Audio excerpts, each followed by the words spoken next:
Este canal está dirigido a personas que les atraiga y que les guste la investigación policial.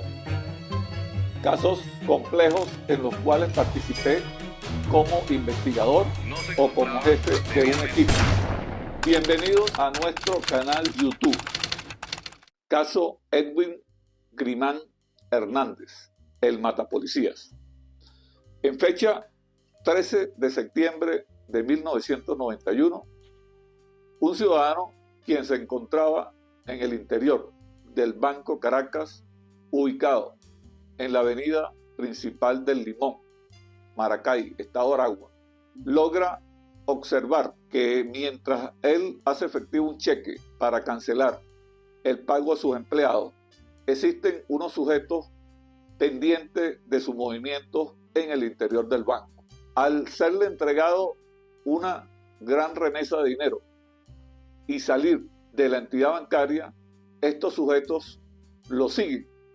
Él se monta en su vehículo y logra observar por el retrovisor que está siendo seguido por estas dos personas a bordo de una moto, por lo que presume que va a ser objeto de una modalidad llamada motobanquista, que es sujetos a bordo de motos despojan a personas del dinero que han retirado de una entidad bancaria y se dan a la fuga. No lo piensa dos veces e ingresa en el trayecto, ingresa a una comisaría, a una sede de la policía del estado de Aragua, y allí da parte a las autoridades sobre lo que está ocurriendo. Y en ese momento le señala, esos que van pasando allí en la calle son las dos personas que me vienen siguiendo en la moto. Inmediatamente se da la alerta por la red de transmisiones donde se indican las características de la moto y las características de las dos personas que se encuentran a bordo. Se hace un plan candado tratando de cerrar la zona, pero a pocas cuadras logran conseguir la moto abandonada. En el sector logran entrevistar a varios transeúntes, a varios vecinos, quienes les manifiestan a los funcionarios policiales. Sí, dos sujetos venían en esa moto, descendieron y se montaron en un vehículo de color blanco modelo Celebrity y se dieron a la fuga. Son radiadas nuevamente las características del vehículo y más adelante es interceptado este vehículo Celebrity de color blanco por una unidad plenamente identificada de la policía del estado de Aragua con dos patrulleros a bordo.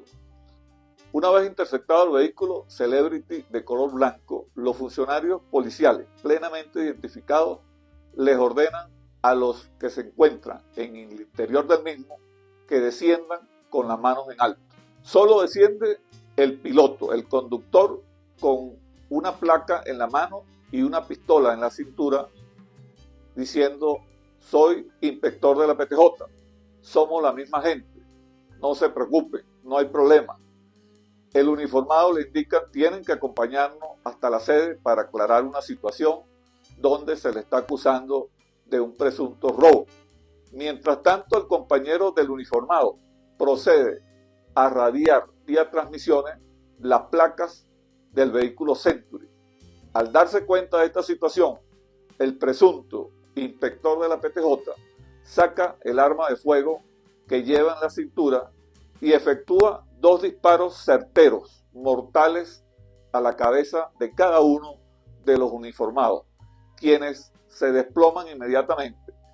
Proceden estos sujetos a huir del lugar y dejar el vehículo abandonado en las afueras de la ciudad de Maracay, estado de Aragua, donde es recuperado posteriormente por las autoridades policiales, pero por supuesto los sujetos que han herido de gravedad a los funcionarios policiales se desaparecen del lugar. Como por arte de magia, se fuman y desde allí en adelante la alerta cunde en todo el estado de Aragua. Al lugar se presentan funcionarios de la Policía Técnica Judicial, funcionarios de la Gobernación, a la cabeza del gobernador Tablante Hidalgo, quienes empiezan a dar declaraciones y por supuesto los funcionarios policiales a realizar su trabajo. Los técnicos, en esta parte la técnica policial, encargada de los dos vehículos, uno trabajando sobre el vehículo moto y otro sobre el vehículo Celebrity. Los investigadores que están en el sitio se presentaron, por supuesto, a la cabeza del comisario general Víctor Anran Cases, quien era para ese entonces el jefe de la región del estado Aragua. Una vez que las comisiones técnicas se instalan en el lugar, proceden al traslado para trabajar con mayor amplitud de los vehículos a la sede de la Caña de Azúcar, sector 8, donde empiezan la reactivación interna con la finalidad de recabar huellas dactilares, lo cual resulta muy importante, ya que al final del día logran recabar datos, rastros dactilares que pueden ser procesados y se podría llegar a la identificación del o los participantes en el doble homicidio de los funcionarios del estado de Aragua. Por otro lado, los investigadores, el comisario general Víctor Anran toma la decisión de asignar este caso tan importante y tan relevante a un grupo especial que él había conformado desde su llegada al estado de Aragua. Los investigadores que conformaban este grupo están identificados como, y es bueno que tomemos y nos recordemos de estos nombres: Celestino Gutiérrez, Miguel Guzmán, Moisés Pineda y Alexis Cortés. Los 4 funcionarios de la Policía Técnica Judicial, integrantes de este grupo especial con amplia experiencia en el trabajo de homicidios específicamente, ya que conjuntamente con ellos habíamos trabajado anteriormente varios casos en la zona. Ellos se trasladan en un primer momento donde se iniciaron los hechos, que fue al banco que se encontraba allí en la entrada al Limón, Banco Caracas. Tratan de revisar las grabaciones de las cámaras internas, lo cual resulta infructuoso, ya que para ese momento las cámaras eran muy obsoletas y no se logra recabar mayor información. Por otro lado, trasladan también a la sede central de Caña de Azúcar a varios testigos que presenciaron el diálogo entre el presunto inspector de la PTJ, quien se identificó ante los funcionarios para realizar retratos hablados. Esto va caminando paralelamente con las investigaciones de toda la zona. Empiezan declaraciones, tanto por supuesto del jefe de la sede central, que es el comisario Víctor Anran, también del gobernador Carlos Tablante Hidalgo como gobernador del estado de Aragua, y él a su vez narra que nunca en la historia del estado había ocurrido casos como este tipo, donde ultiman de una manera salvaje a estos 2 funcionarios. Luego de transcurrido aproximadamente una semana, tanto las investigaciones como la parte de la técnica policial logran identificar un rastro ubicado en la parte del conductor. Este rastro, al ser procesado e identificado, corresponde a un ciudadano de nacionalidad colombiana, identificado como Hincapié Arroyave Darío Humberto, un ciudadano nacido en Medellín, Colombia, como profesión mecánico, pero desempeñándose como cerrajero, según nos arrojan las investigaciones, ya que tenía antecedentes anteriores por hurto y robo de vehículos automotores en la ciudad de Caracas. Inmediatamente el grupo especial se traslada a la dirección que aparece en el archivo criminal en Cipol y se van a la avenida San Martín, donde allanan un apartamento con una orden de la juez segunda del estado de Aragua, la doctora Marixa Carabaño. Allí logran ubicar al colombiano Hincapié Arroyave, el cual es trasladado inmediatamente a la División contra Homicidios allí en Caracas para interrogarlo de buenas a primeras. Y siempre decimos nosotros los policías, la técnica no falla. Este ciudadano de nacionalidad colombiana aceptó haber estado en el sitio del suceso, haber estado en el hecho donde asesinan a los 2 funcionarios del estado de Aragua, pero haciendo una aclaratoria: yo no los maté, quien los mató fue Edwin. Edwin era la persona que me acompañaba y hemos participado en varios robos, se puso nervioso y mató a los 2 funcionarios policiales. Pero yo no tengo nada que ver en el homicidio. Sí, la intención era robar a la persona que había sacado el dinero del banco, pero todo nos salió mal. Dentro de las investigaciones, Hincapié Arroyave manifiesta a los funcionarios policiales, a los investigadores del grupo especial, que está dispuesto a colaborar, que está dispuesto a manifestar todo lo que ocurrió y cómo ocurrió. Al igual indica que Edwin es funcionario de la Policía Técnica Judicial. Con estos datos, por supuesto, inmediatamente los funcionarios, los investigadores quedan sorprendidos y dicen, ¿cómo es posible un funcionario nuestro robando, matando policías? Y continúa la investigación más profunda con Hincapié Arroyave. Y a manera de respuesta a todas las preguntas de los funcionarios, les indica que todo el producto que obtenían durante los robos, sobre todo las prendas, eran llevadas a una joyería que quedaba muy cerca de la central detectivesca ubicada allí en Parque Carabobo. Fueron a donde se encontraba, por supuesto, esta joyería y allí interrogan al dueño, quien es trasladado también a la sede central, donde acepta haberle comprado prendas anteriormente tanto a Hincapié Arroyave como a Edwin Grimán. Y dice, yo conozco a Edwin Grimán desde hace mucho tiempo, es funcionario, es inspector de la PTJ, siempre me visita, carga su credencial, su distintivo, carga su radiotransmisor, carga un chaleco antibalas. Él es funcionario policial y trabaja en la PTJ, aquí en la central. Seguimos inmediatamente los álbumes. Anteriormente habían unos álbumes muy grandes, unos libros, donde habían fotografías de los funcionarios policiales. Y cada 2 años aproximadamente nosotros teníamos que aportar una foto para sustituir la foto anterior.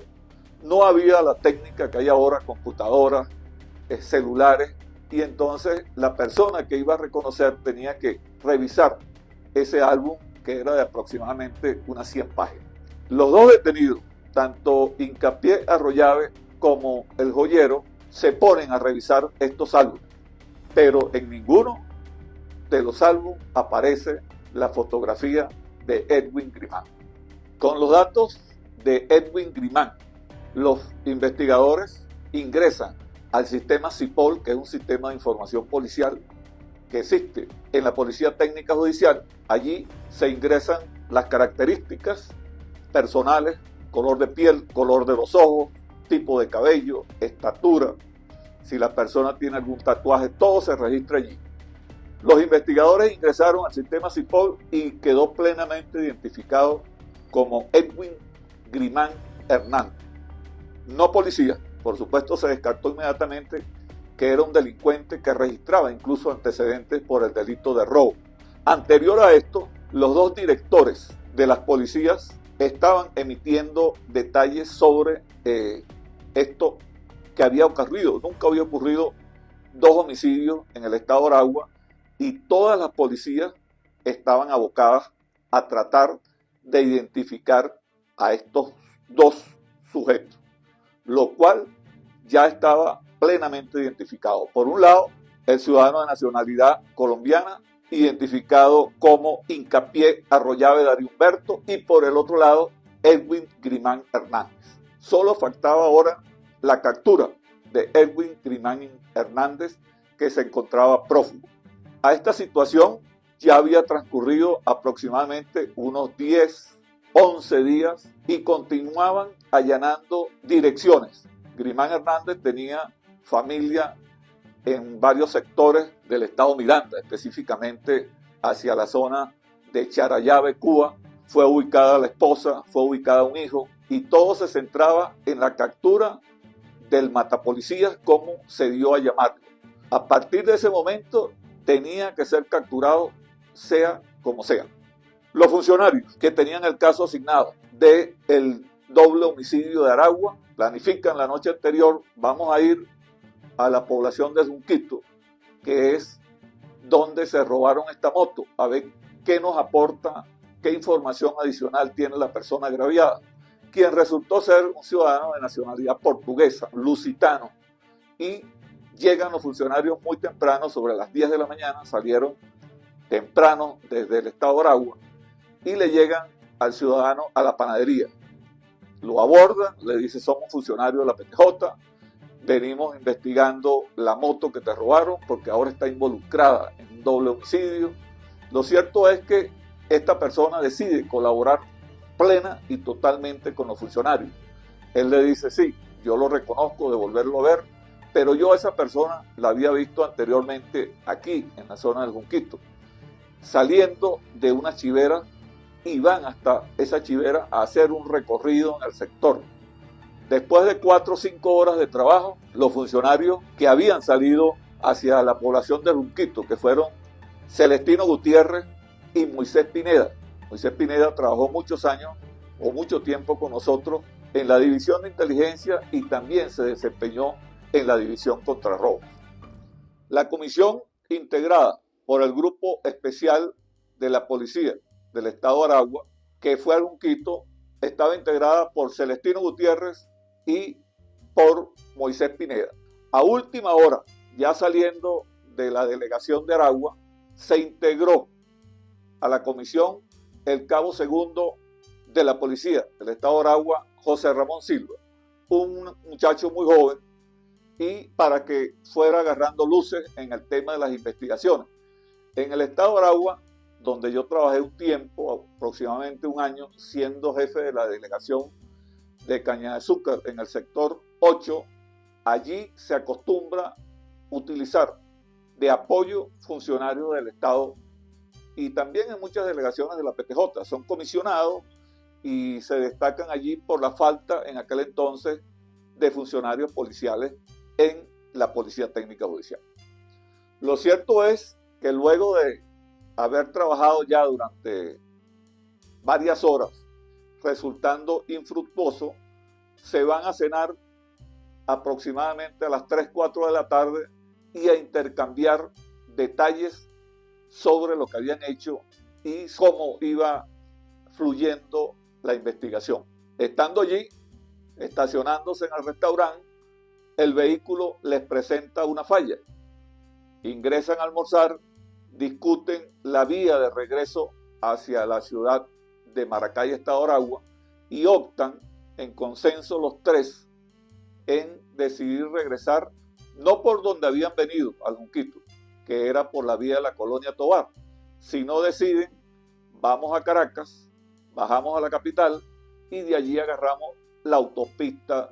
Paralelamente, mientras los funcionarios terminaban de almorzar y discutían para regresar a Caracas, en la avenida San Martín, específicamente en la estación del metro Artigas, funcionarios de la Policía Metropolitana practican la detención de un ciudadano quien estaba descendiendo las escaleras del metro. Este ciudadano inmediatamente se identifica como inspector de la Policía Técnica Judicial. Portaba un maletín ejecutivo, el cual, al ser revisado, le consiguieron un revólver calibre 38 y 80.000 bolívares en efectivo. Es trasladado a un módulo cercano donde, al ser interrogado, les dice: quédense con el dinero, que yo soy funcionario de la PTJ y no nos pisemos la manguera, somos la misma gente. Los funcionarios observan algo extraño en el proceder del presunto funcionario de la PTJ y llaman a la sede central, a Cotiza, específicamente a la división de inteligencia, donde les dicen: vamos a enviar una comisión integrada por 3 funcionarios para que lo trasladen hasta acá y así terminar de revisar quién es ese funcionario de la PTJ. A todas estas llega la comisión al módulo de la avenida San Martín. Esta persona es montada en la parte de atrás, donde va otro funcionario, y en la parte delantera el piloto y el copiloto. Durante el trayecto, el funcionario o el presunto funcionario le sigue indicando con las credenciales en la mano: soy funcionario de la PTJ, no me hagan esto, somos la misma gente. y ofreciendo cierta cantidad de dinero para que lo dejen ir. En ese lapso, en ese trayecto, tanto la comisión que lo detuvo en las instalaciones de capuchinos en el metro, como los funcionarios que lo ingresan al jeep, ninguno lo revisó exhaustivamente, quizás por la condición que él manifestaba de ser funcionario y que presumían que el arma de fuego que estaba allí era la que portaba. A todas estas, mientras se dirigen a Cotiza, reciben un llamado vía transmisiones que vayan a Junquito, que había una situación donde debían apoyar a funcionarios de la Policía Metropolitana que estaban realizando un allanamiento en una chivera y se devuelven vía Junquito, ya que vía San Martín están prácticamente en agarrar una vía directa hacia allá. En el trayecto, el presunto funcionario continúa diciéndole: soy inspector de la PTJ, agarren los 80.000 bolívares, déjenme ir, somos la misma gente. Ya los funcionarios de alguna manera llegan al Junquito, se empapan de la situación, de lo que está ocurriendo y dejan al detenido en la parte de atrás del jeep solo. Este extrae o saca de sus partes íntimas una pistola que tenía guardada y la coloca debajo de su muslo derecho. Al llegar los funcionarios les dicen: vamos a Cotiza, vamos a la central a fin de establecer qué es lo que te traes tú entre manos. En el trayecto salen de la chivera y cuando van descendiendo hacia Caracas, el detenido saca la pistola debajo de su muslo derecho y acciona, primero en contra del que tiene frente a él, un disparo certero a la frente. Después logra abatir al acompañante, el que va de copiloto, y por último al que va manejando. Inmediatamente toma el control del jeep, se abalanza entre los dos asientos y con el freno de mano logra orillarse y detiene el vehículo. Pero recibe un gran impacto en una de sus piernas, específicamente en la pierna izquierda. Sale del jeep, que se encuentra encunetado, un jeep de color rojo, perteneciente, como les dije anteriormente, a la división de inteligencia. Desciende del jeep, sale a la carretera portando la credencial en la mano y la pistola en su mano derecha y empieza a detener el tráfico con la finalidad de obtener ayuda. Nadie se detiene, pero vienen las casualidades y aquí es donde aparecen en escena los tres funcionarios del Grupo Especial del Estado Aragua. Ellos, al ver la persona con la credencial en la mano, una pistola, se orillan, se detienen y el primero que se baja es Celestino y les dice: ¿qué pasó? ¿Qué está ocurriendo? Este le dice: yo soy inspector de la PTJ. Inmediatamente el detenido se percata que Celestino carga su credencial guindado en el bolsillo de la camisa. Y en ese momento me imagino lo que pensaría: estos van a revisar el jeep, se van a encontrar con 3 policías ajusticiados, 3 policías muertos y por supuesto se me va a complicar la situación. Ya en ese entonces, el funcionario de la Policía Estatal del Estado de Aragua está llegando al jeep para ver qué es lo que hay en su interior. Esta persona efectúa el primer disparo y logra abatir al funcionario policial. Posteriormente se está bajando el otro funcionario de la PTJ del vehículo, lo abate también y por último logra matar de una manera certera a Celestino, quien le da la espalda tratando de huir para recubrirse detrás del vehículo e intercambiar disparos con él. Es una situación difícil en este momento y este hombre logra detener a una dama que viene bajando un vehículo Chevette y huye del lugar. Quedan en el sitio 6 funcionarios policiales, 3 heridos de muerte dentro del jeep, funcionarios de inteligencia de la Policía Metropolitana, y en el pavimento 3 cuerpos pertenecientes, 2 a funcionarios de la PTJ y 1 al funcionario de la Policía Estatal. Algo nunca visto en un sitio de suceso en Venezuela y en muchos países del mundo. 6 funcionarios muertos en el sitio por un sujeto, una misma arma, y por supuesto en ese momento se da la alerta y cuando empiezan a llegar las comisiones al lugar, una de las comisiones, que es una ambulancia que llega a prestar ayuda, observa que Moisés Pineda, uno de los funcionarios de la PTJ, todavía presenta signos vitales, por lo que es trasladado inmediatamente a un hospital. Los otros 5 quedan en el lugar sin signos vitales y empieza el trabajo de investigación. Empiezan a llegar las comisiones de la central de PTJ, por supuesto la división contra homicidios, del comisario Florencio García Oropesa, quien era jefe de investigaciones para ese entonces de la división contra homicidios. Por supuesto, Florencio García, comisario general, se hace acompañar de varios funcionarios que se encontraban de guardia para ese entonces, siendo estos funcionarios quienes colaboran en el sitio del suceso y posteriormente identificaremos a cada uno de ellos.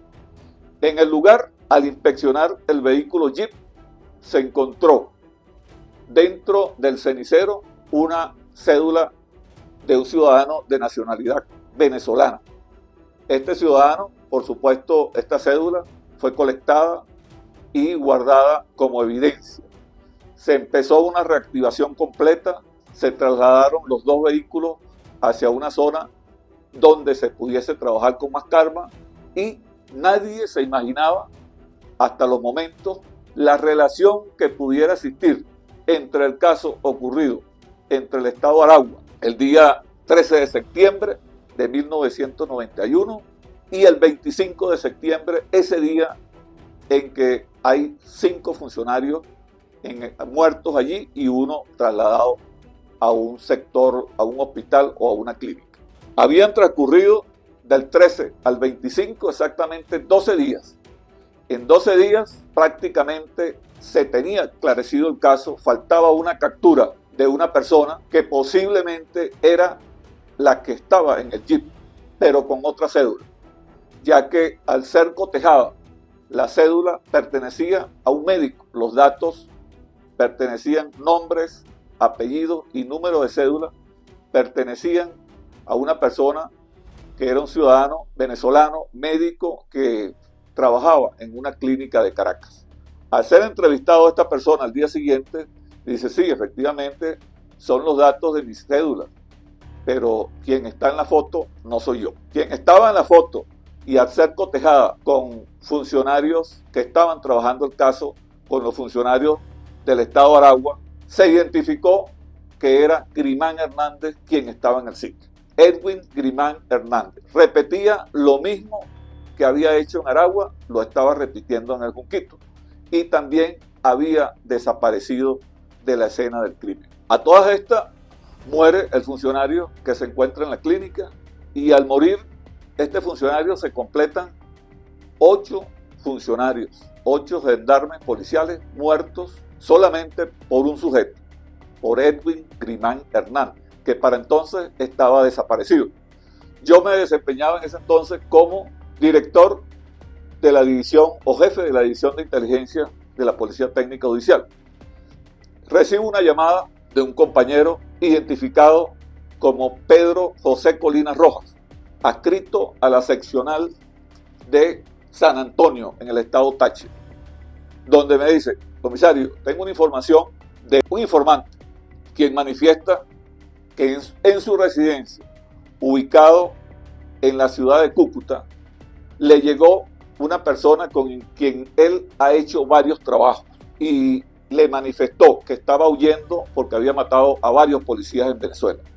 El informante, de nombre Jorge Pavón, le indica a Pedro José Colinas Rojas, su inspector de la Policía Técnica Judicial, que está nervioso con esta persona porque permanentemente anda con el arma en la mano y él teme tanto por la vida de él como por la vida de su familia. Se organiza inmediatamente un operativo, por supuesto con la anuencia de la directiva de la Policía Técnica Judicial, para que Pedro José Colinas Rojas se traslade a la ciudad fronteriza de Cúcuta, se entreviste con el informante y trate de obtener los mayores detalles al respecto, a fin de establecer si realmente se trata de Edwin Grimán Hernández. Busca un apoyo con el Grupo Masa mecanizado número 5, que encuentra en Cúcuta, y le asignan un funcionario, el teniente Javier Pardo. Este teniente va a estar activo en la operación y todo se organiza para el día siguiente a las 7 de la mañana, ya que el informante dijo que lo iba a llevar a una cafetería donde iban a planificar el robo de una joyería en la zona. Pedro Colina se traslada desde muy temprano al día siguiente a un sitio donde habían convenido reunirse con el teniente Javier Pardo, quien con otros funcionarios del Grupo Masa le prestaría el apoyo para la detención. Al llegar al lugar, todavía no se habían hecho presentes tanto el informante como el presunto indiciado en los homicidios. Siendo aproximadamente las 8:05 de la mañana, se hacen presentes y Pedro José Colina Rojas logra identificar a Grimán Hernández como la persona que acompañaba a Pavón, a su informante. Proceden inmediatamente a la detención y Grimán Hernández queda desubicado cuando Pedro José Colina Rojas le dice: Grimán, estás detenido, somos de la Policía Técnica Judicial. En la detención de Grimán Hernández participan Pedro José Colina Rojas, Juan de Jesús Pelayo Díaz y Franklin Burilla, todos adscritos a la seccional de San Antonio, pero por supuesto con el apoyo de las autoridades de Cúcuta. Es trasladado inmediatamente a la seccional de San Antonio y se notifica a las autoridades de la policía, donde inmediatamente se trasladan al sitio en una avioneta, en un avión de la Policía Técnica Judicial. Llegan a San Antonio encabezados por el subdirector, comisario general Gifuri, quien entrevista cómo habían pasado las cosas y, por supuesto, todos los funcionarios de alguna manera contentos porque habían llegado a la captura de un hombre que estaba siendo buscado en toda Venezuela y no se imaginaban que ya se había ido del país. Lo más importante de este caso es, y como anécdota vamos a contarla, anécdotas por supuesto para que no se vuelvan a repetir. Todos los funcionarios muertos, los 8 funcionarios, fueron ganados en su confianza al creer en somos la misma gente y se llevaron por las credenciales que portaba en ese entonces Grimán Hernández. Grimán Hernández es trasladado por supuesto a Caracas, pero en Caracas, al ser interrogado, dice: si vuelvo a pasar por las mismas situaciones, lo volvería a hacer. Esto, por supuesto, cuando le dictan 30 años de prisión y es trasladado al retén de Catia, donde llega y es recibido como un héroe. Se hace dueño de todo el retén, controla las bancas de caballos, las apuestas, el tráfico de droga, la cantina, hasta que finalmente, después de mucho tiempo, es asesinado dentro de su celda por varios disparos, muriendo posteriormente en el Hospital del Oeste en Catia. Por la División contra Homicidio, como lo dije, participó el comisario Florencio García, el inspector jefe José Jaime Chacón, Antonio Castro, subinspector, y José Clavijo Colmo, siendo la sumariadora del caso Marlene Mendoza Nocete. Como detalle para finalizar, me narró el inspector Antonio Castro que él tuvo la oportunidad de estar en el sitio del suceso de los 6 muertos del Junquito y estar en el Hospital del Oeste cuando murió Grimán Hernández. Y como reflexión final para un futuro y para los funcionarios que están viendo el presente programa es que no se deben confiar, que no se deben llevar por somos la misma gente. Hay que tener malicia, hay que tener de alguna manera sospechar de que algo se puede estar tramando. Posteriormente se verificará realmente si es un funcionario o no.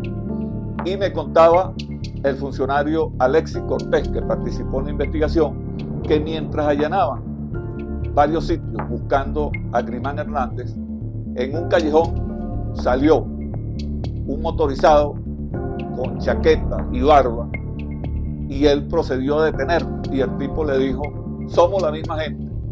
Por supuesto, no lo creyó, y Alexis Cortés pensó: ese somos la misma gente nos ha costado 8 funcionarios.